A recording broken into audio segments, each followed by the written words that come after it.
It was in these very trenches at Bayernwald that Hitler served during the First World War. He was a messenger. He ran messages in between the trenches.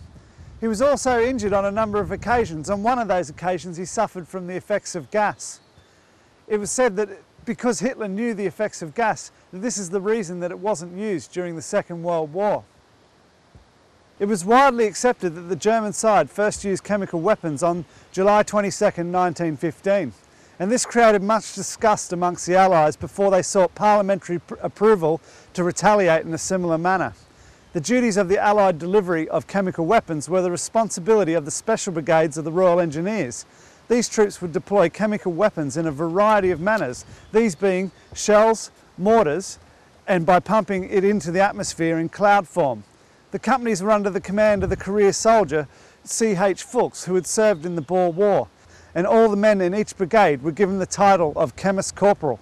And on the 4th of September 1915, the Allied chemical response began in earnest and would see by the end of the war the releasing of thousands of tons of chemical weapons onto the battlefields of World War I.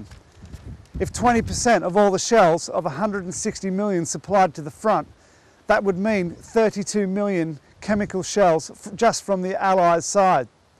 Lord Balfour at the time, in relation to the use of chemical weapons, is quoted as saying, "The invasion of Belgium and the use of gas will shake the confidence of mankind and the sanctity of treaties for years to come." These words are frighteningly prophetic considering modern times and the current threat of terrorism. This is exactly what we're concerned with thousands of chemical weapons being unearthed and left by the side of the road in both Belgium and France. This could influence the outcome of modern political matters through the use of terrorism, because there is an availability of weapons of mass destruction. It is this availability that is of concern, considering current concerns in relation to national security.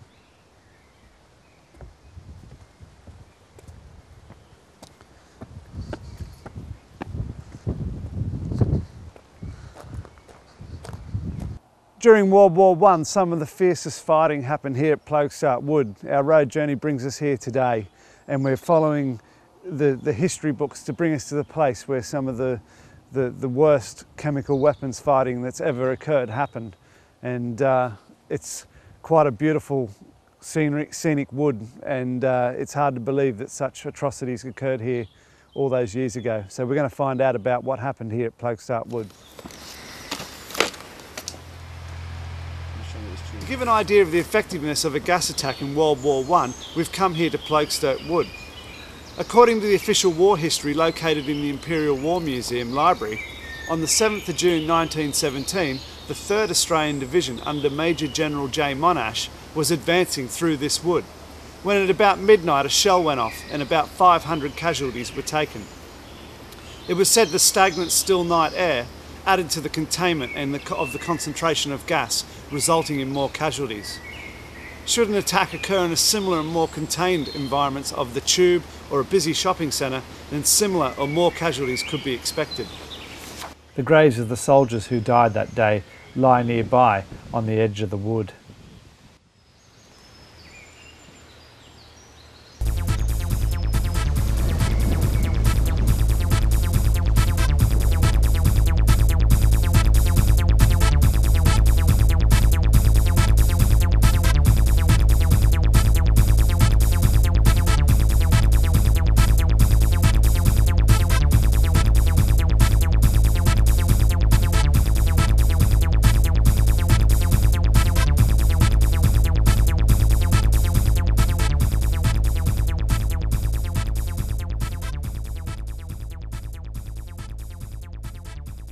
By this stage of our road journey, we were finding shells on the side of the road at an alarming rate. This shell we found just outside of a residential area leaning up against a post. It was quite a bit larger than the other ones that we'd found, and we were left wondering whether it could contain a liquid chemical agent. Did the Ministry of Defence include these shells in its risk assessment before it decided to go to war with Iraq? What would happen if one of these shells contained something like mustard gas? Mustard gas, dichloryl ethyl sulfide, is a toxic substance. It is oily in nature and is said to last tens of decades with little or no deterioration in its lethal delivery. Other weapons of mass destruction like VX nerve gas is said to have a short shelf life limited to under 10 years and must be stored in 2 parts and mixed shortly before deployment. This is the reason why mustard gas has remained a popular choice of chemical weapon, as it, when stored in an airtight container, it will remain just as potent for decades to come. It has a faint garlic smell and the vapour provides no immediate discomfort. The victim will not know its effects until hours after exposure. It is highly lethal.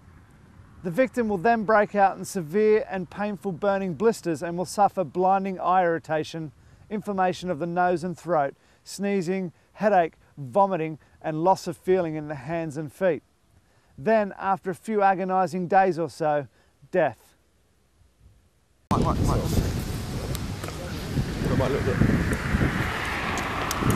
Look, I just found, look.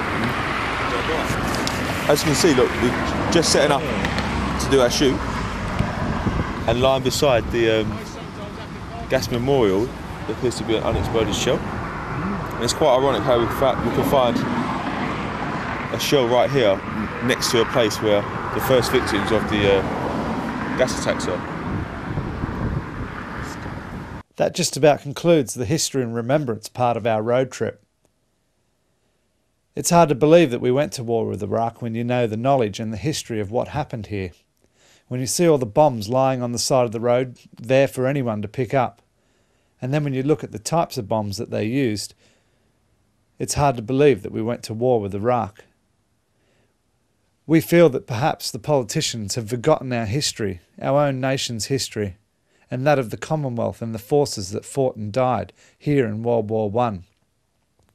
Before we look at the modern problem of all these bombs on the side of the road, we'd ask you to sit back and enjoy our remembrance of the troops that fought and died.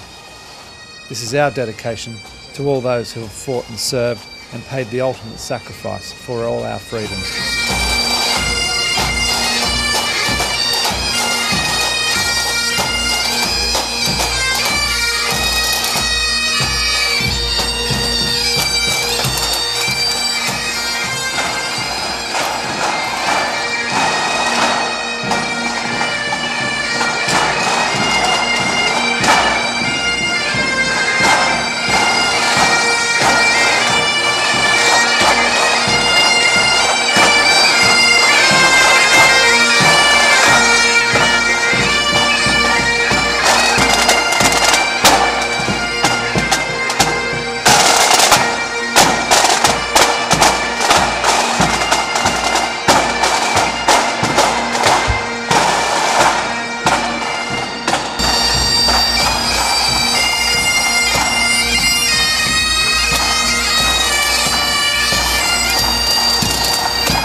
Every day at the Menin Gate in Ypres, thousands of people gather to witness the local fire brigade perform the last post. They've done this every day since the war ended in memory of the soldiers who died. It is a haunting and emotive experience. Today we're in for a special treat as the Huntly and District Pipe Band are making their pilgrimage to pay their respects to those who served.